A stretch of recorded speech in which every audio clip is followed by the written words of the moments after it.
Salon के अंदर काफी क्लाइंट्स आते हैं, स्मूथनिंग कराना है, रिबॉन्डिंग कराना है, स्ट्रेटनिंग कराना है। एक याद रखिए, सिंपल सी चीजें हम लोगों को समझेंगे कि इसके अंदर डिफरेंस क्या है। जब भी कोई भी रिबॉन्डिंग या स्ट्रेटनिंग क्रीम होगी किसी भी कंपनी की, उसके अंदर जनरली दो टाइप होते हैं। एक जो होता है माइल्ड होता है, और जो दूसरा होता है वो होता है स्ट्रॉन्ग। नंबर्स अलग अलग होते हैं, कोई कंपनी 0 1 दिखाती है, अलग अलग अलग तरीके से होता है। तो एक स्ट्रॉन्ग होती है और एक माइल्ड होती है, इतना याद रखना है। अब एक याद रखिए, माइल्ड क्रीम कब इस्तेमाल करनी है और स्ट्रॉन्ग क्रीम कब इस्तेमाल करनी है। माइल्ड क्रीम इस्तेमाल करने के लिए जैसे होते हैं केमिकल ट्रीटेड हेयर, जो भी कोई केमिकल ट्रीटेड हेयर जिसका हेयर कलर हुआ है, हाईलाइटनिंग हल्का बहुत, पहले ऑलरेडी कोई भी केमिकल ट्रीटेड हेयर रहेंगे तो माइल्ड क्रीम इस्तेमाल करेंगे। सेकेंड, थिन वर्जिन हेयर, जो थिन वर्जिन हेयर होंगे तो उसके ऊपर हम लोग माइल्ड क्रीम का इस्तेमाल करते हैं, क्योंकि वर्जिन हेयर होने की वजह से उसके ऊपर कोई भी तरीके की ट्रीटमेंट नहीं हुई, लेकिन बाल जो हमारे काफ़ी फाइन है, मेडुला कम है। जो मैंने आपको बताया था कि जब हम लोगों ने हेयर के तीनों लेयर्स देखे थे, उसमें मेडुला जिसका ज़्यादा होता है तो कोर्स और थिक हेयर रहते हैं, जिसमें मेडुला ना के बराबर या नहीं होता है तब हम लोग माइल्ड क्रीम का इस्तेमाल कर सकते हैं। तो ये दो रीज़न में हम लोग माइल्ड क्रीम यूज़ करते हैं। अब स्ट्रॉन्ग क्रीम,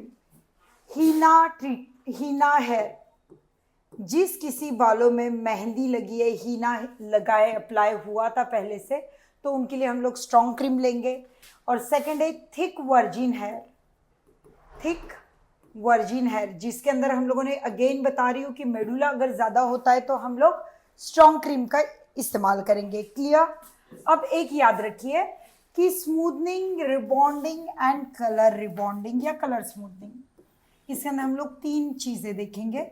एक होगा स्मूथनिंग, एक होगा रिबॉन्डिंग, और दूसरा होगा कलर स्मूथनिंग या फिर रिबॉन्डिंग। तो इसके अंदर ये तीन टाइप आ जाएंगे। हम लोगों को तीन टाइप को अलग अलग तरीके से कैसे करेंगे। क्रीम हम लोगों ने डिसाइड किया कि हम लोगों के बालों पे कौन सी क्रीम आई।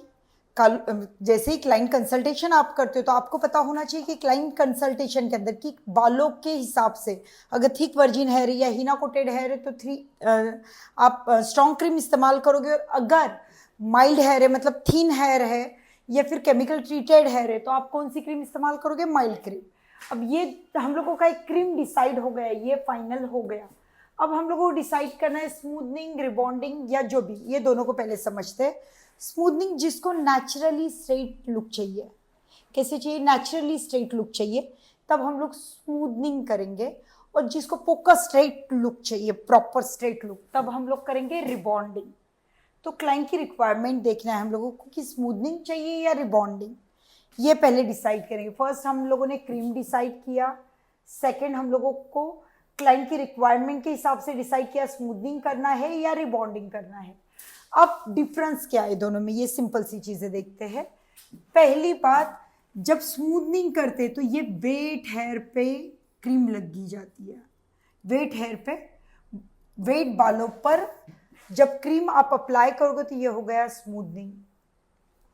और जब आप पूरी तरह से आयन हेयर पे क्रीम अप्लाई करोगे तो वो हो गया रिबॉन्डिंग।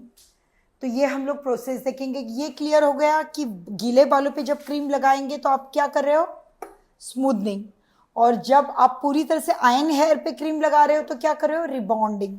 स्मूथनिंग कब करना है, जब बालों को नेचुरल लुक देना है आपको। रिबॉन्डिंग कब करना है, जब फ्लैट आपको हेयर चाहिए, तो तब आप रिबॉन्डिंग करोगे। क्लियर। अब स्मूथनिंग के अंदर हम लोग प्रोसेस देखेंगे। सबसे पहले एक बात याद रखना है कि बालों को अच्छे से क्लीन करना जरूरी है क्रीम लगाने से पहले। अगेन हम लोगों को बालों को क्लीन करने के लिए क्या करना है, क्यूटिकल को ओपन करना है। हम लोगों ने कि शैम्पू सेक्शन में देखा था, हम लोगों ने कौन सा शैम्पू यूज करेंगे, क्लैरिफाइंग शैम्पू यूज करेंगे। उससे अच्छे से बालों को 2 से 3 बार अच्छे से क्लीन करेंगे। क्लैरिफाइंग शैम्पू से बालों के अंदर अगर ज़्यादा ऑयल होगा तो 3 बार भी आपको वॉश करना पड़ सकता है। अगर बालों के अंदर ज़्यादा ऑयल नहीं, नेचुरल ऑयल आ रहा है, आप 2 बार इस्तेमाल कर लीजिए। शैम्पू करने के बाद बालों को टॉवेल ड्राई करेंगे। उसके बाद हम लोग बालों को कोम से डिटैंगल करेंगे, सेक्शन निकालेंगे। सेक्शन निकालने के बाद वेट हेयर पे ही हम लोगों को क्रीम लगाना स्टार्ट करना है, section by section. Back side से स्टार्ट करेंगे। क्रीम लगाते वक्त एक याद रखना है, अगर आप नए हो इस फील्ड के अंदर तो आपको हेल्पर बहुत ज़रूरी है आपको। तो क्योंकि स्मूथनिंग क्रीम जो जैसे ही आप अप्लाई करते हो वैसे काम करना शुरू कर देती है, तो इसके अंदर आपका बैलेंस दोनों जगह से, जब भी लगा रहे हो आप दोनों जगह बैलेंस करते हुए चलना है। और अगर आपके साथ कोई हेल्पर या कोई भी आपके साथ होता है तो उनको फ्रंट के अंदर या एक साइड से उनको ले लीजिए, एक साइड से, साथ में आपको स्पीड के साथ चलना है। और क्योंकि जैसे अगर यहाँ से मैंने क्रीम लगाना स्टार्ट किए, इस पोर्शन से क्रीम लगाना स्टार्ट किए, ये हमारा फेस है, मेरी ड्राइंग बहुत गंदी है लेकिन समझ लीजिए, यहाँ से अगर हम लोगों ने लगाना स्टार्ट किए तो धीरे धीरे धीरे धीरे जब तक यहाँ आ रहे, और यहाँ अगर हम लोग आ रहे तब तक क्या हो जाएगा, यहाँ की क्रीम जल्दी एक्टिव हो जाएगी, काम करना स्टार्ट कर देगी, और पीछे की थोड़ा सा देर लग सकता है। तो इस वक्त बहुत ज़्यादा केयरफुल रहना है हम लोगों को कि जब भी आपको बॉन्ड चेक करते रहना है, वो आगे मैं बताऊंगी। इसलिए आपको एक पार्टनर ज़रूरी है स्मूथनिंग क्रीम। अगर आप स्टार्टिंग के अंदर नए हो इस फील्ड के अंदर और लगाना शुरू कर रहे हो तो सबसे पहले आपको एक पार्टनर ज़रूरी है। सेक्शन बाय सेक्शन क्रीम आपको लगाना है। इसके बाद फ्रंट सेक्शन ले रहे हो आप, लेकिन लेते लेते आपको बॉन्ड चेक करना है। हम लोगों ने हेयर बॉन्ड देखा था, disulphide bond, it means sulphur bond. Sulphur bond chemical से ब्रेक होता है, तो ये ब्रेक होना यहाँ शुरू हो जाएगा। तो आपको बॉन्ड चेक करना है। प्रैक्टिकल में हम लोग देखेंगे, बालों को रूट से पकड़कर आपको हल्का सा खींच कर देखना है। अगर आपके बालों में एक स्प्रिंग आ रही है तो बॉन्ड ब्रेक हुआ है। आपको फौरन, अगर ये पोर्शन के बाल अगर आपके इतने हो रहे अप्लाई करते करते, तो आपको चेक करते रहना है। इतना आपके अंदर एक सेंस ऑफ अर्जेंसी होना बहुत ज़रूरी है, क्योंकि काफ़ी बार होता है कि अगर आप लगा रहे टाइमिंग के हिसाब से, इसमें कोई टाइमिंग नहीं है। आपको बालों के अकॉर्डिंग एक बेसिक टाइमिंग दिया जाता है, लेकिन बालों के अकॉर्डिंग चेक करते रहना बहुत ज़रूरी है। अगर इस एरिया का आपका स्मूथनिंग हुआ है, बॉन्ड ब्रेक हुआ है, तो आपको पहले बाउल के अंदर पानी लेकर फौरन यहाँ की प्रोसेस स्टॉप करके या किसी हेल्पर को इन बालों को पानी के अंदर से अच्छे से वॉश करने के लिए बताना है। बाउल के अंदर वॉश करेंगे तो यहाँ की प्रोसेस स्लो हो जाएगी। फिर आपको अप्लाई करना स्टार्ट करना है। फिर यहाँ का अगर हो रहा है तो इस प्रोसेस को, यहाँ की प्रोसेस को सेम प्रोसेस कर सकते हैं इस तरीके से। और जैसे अगर फ्रंट के अंदर लगा रहे हो तब तक आप वॉश करने के लिए ले सकते हो। ये छोटी छोटी चीज़ों का ख्याल रखना बहुत ज़रूरी है। इसीलिए कहा जाता है स्मूथनिंग, स्ट्रेटनिंग, रिबॉन्डिंग सिर्फ प्रोफेशनल से किया जाता है। हेयर के लिए कोई भी रिस्क नहीं लेना चाहता है, क्योंकि बाल अगर यहाँ से आपका बॉन्ड ब्रेक हो गया उसके बाद बाल जलना शुरू हो जाते हैं। तो ये केयर लेना बहुत ज़रूरी है। क्लियर ये कॉन्सेप्ट? तो इस तरीके से हम लोगों को क्लीन करना है। आगे स्मूथनिंग क्रीम जैसे हम लोग लगा रहे हैं तो एक बात याद रखना है, जो भी हमारा ये हेयर है, कोई भी क्रीम हमको लगाना है तो 90 डिग्री के अंदर लगाना है। एप्लीकेशन के वक्त आपको 90 डिग्री का इस्तेमाल करना है। हर बालों की 90 डिग्री थोड़ी अलग होगी, इस तरीके से आपको 90 डिग्री में लगाना है। लेकिन जब भी आप एक बालों का स्टैंड है तो इतना आधा से 1 इंच बाल छूटना बहुत ज़रूरी है, क्योंकि जो स्मूथनिंग क्रीम है ये जब अप्लाई करते हो आप, तो अगर ये स्काल्प पे लग जाता है तो हेयर फॉल होता है, डैंड्रफ होता है, बालों के प्रॉब्लम स्टार्ट होते हैं। तो एक याद रखिए, पहले आपको ये डमी पे हेयर स्पा क्रीम के साथ बहुत बार प्रैक्टिस करनी है आपको, और इसके हिसाब से। और स्टार्टिंग में आप रिबॉन्डिंग बिल्कुल ट्राई मत कीजिए, पहले स्मूथनिंग कीजिए। स्मूथनिंग वेट हेयर पे होती है, ट्राई करते करते धीरे धीरे चलिए, क्योंकि 90 डिग्री के अंदर हम लोगों को अप्लाई करना है। 90 डिग्री के अंदर हम लोग यहाँ से क्रीम लगाएंगे सेक्शन बाय सेक्शन। प्रैक्टिकल के अंदर आपका और क्लियर हो जाएगा। हैंड ग्लोव्स पहनना बहुत ज़रूरी है हम लोगों को। हैंड ग्लोव्स जैसे ही शैम्पू हुआ, सारा प्रोडक्ट्स पहले आपको तैयार रखना है। हैंड ग्लोव्स कंपलसरी पहनना है। हैंड ग्लोव्स लेकर जैसे ही अप्लाई कर रहे हो, एप्लीकेशन जो होता है वो एकदम इवन होना चाहिए। सेक्शन जितने छोटे छोटे लोगे आप, उतनी फिनिशिंग ज़्यादा आएगी। तो कोई गड़बड़ नहीं करना है, बहुत छोटे छोटे सेक्शन हम लोगों को निकालना है। उस तरीके से हर क्रीम बालों के 90 डिग्री के अंदर अप्लाई होगी। बालों से, रूट से आधे से 1 इंच के बाल छूटना ज़रूरी है। क्लियर? तो इस तरीके से हम लोग क्रीम अप्लाई करेंगे। अब क्रीम अप्लाई करने के बाद हम लोग चेक करते रहेंगे, क्योंकि फर्स्ट थिंग एक याद रखिए, ऑलरेडी हम लोग माइल्ड क्रीम ले रहे हैं, तो एक माइंड में ये याद रखना है, माइल्ड क्रीम का बॉन्ड जल्दी ब्रेक होना शुरू हो जाता है। क्या होता है, माइल्ड जो क्रीम रहेगी, smoothening cream, straightening cream, rebonding cream, उसका बॉन्ड बहुत जल्दी स्टार्ट होता है। तो आपको 5 से 10 मिनट में ही चेक करना शुरू करना पड़ सकता है। टाइमिंग ज़रूरी नहीं कि यही है, उससे पहले भी हो सकता है, वो आपको चेक करना है, 5 मिनट के बाद स्टार्ट करना है। और जो स्ट्रॉन्ग क्रीम है उसका बॉन्ड थोड़ा देर लगता है, तो आप इसके अंदर लगाकर जब भी स्ट्रॉन्ग हेयर ले रहे हो तो 10 मिनट के बाद 10 से 30 मिनट तक भी लगता है, 30 से 35 मिनट भी लगता है, तो बॉन्ड इसका देर से। तो जब भी आप फर्स्ट क्लाइंट करोगे तो एक याद रखिए, थिक कोर्स हेयर ले लीजिए, मतलब थिक वर्जिन हेयर जो रहेंगे वो ले लीजिए, तो आपके पास एक टाइम रहेगा। सबसे पहले डमी पे प्रैक्टिस करनी है आपको, फिर थिक हेयर की मॉडल जब करोगे आप, तो वो चीज़ याद रखना है। मॉडल करते वक्त हो सकता है आपका टाइमिंग बहुत ज़्यादा लगेगा, लेकिन आपको धीरे धीरे ही कदम बढ़ाने हैं, कोई जल्दी नहीं करना है। जो भी केमिकल ट्रीटमेंट कर रहे हो आपको इसके अंदर धीरे धीरे चलना है, प्रैक्टिकल्स करना है। आपके आसपास जो भी सलोन होगा ये कोर्स करने के बाद वहाँ इंटर्नशिप करना है, इंटर्नशिप करके आपको देखना है कि उस तरीके से आपको देखना है, क्लाइंट करना है। तो बस एक बात याद रखिए, पहला जब भी मॉडल करोगे आप थिक हेयर का मॉडल ले लीजिए, जिसमें हम लोगों को टाइम ज़्यादा मिल सकता है। क्लियर? सेकेंड थिंग, आगे मैं जैसे बढ़ूंगी कि इसके अंदर क्रीम अप्लाई करने के बाद हम लोगों का प्रोसेस आ जाएगा चेक करना है। चेक करने के बाद सिर्फ प्लेन पानी से वॉश करना है। स्मूथनिंग का हेयर वॉश प्रॉपर होना बहुत ज़रूरी है। बालों के अंदर से बिल्कुल क्रीम नहीं रहनी चाहिए। इस तरीके से, अगर हमारे बाल है इस तरीके से, हम लोग लास्ट तक पूरे, पहले हम लोग लेंथ का पूरा क्रीम निकालेंगे, देन स्काल्प के ऊपर भी जो रहेगा तो वो थोड़ा भी अगर लगा होगा तो भी हम लोग अच्छे से निकाल देंगे। स्मूथनिंग का हेयर वॉश की प्रैक्टिस करना बहुत ज़रूरी है। थोड़ी सी भी क्रीम बच ना पाए ये ख्याल रखना है हम लोगों को। जैसे ही हेयर वॉश होता है अगेन टॉवल ड्राई करके हम लोग क्लाइंट को लेकर आएंगे, फिर उसके बाद हम लोग ब्लो आउट करेंगे, कंप्लीटली बालों को ड्राई करेंगे। ड्राई 80% ड्राई होने के बाद हम लोग स्ट्रेट ब्लो ड्राई, पाइडर ब्रश से आप स्ट्रेट ब्लो ड्राई कर सकते हो। ब्लो ड्राई करने के बाद आपको उसके अंदर आइनिंग करनी है।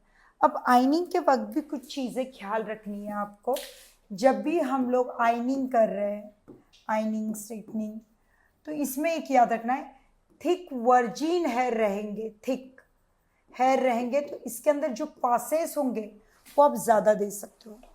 और थिन हेयर पे पासेस या केमिकल ट्रीटेड हेयर है तो पासेस क्या करना है, कम देना है। और यहाँ हम लोगों को पासेस ज़्यादा देने पड़ेंगे। अगेन जो रूट्स के बाल होते हैं, जैसे रूट से हम लोगों के बाल होते हैं, ये ज़्यादा हेल्दी होते हैं। आप देखते हो कि लेंथ हम लोगों की जो वो हेल्दी हेयर होती है, जैसे से नीचे आते हैं तो बाल थोड़े से डैमेज होते हैं। तो यहाँ पासेस हमको ज़्यादा देने हैं।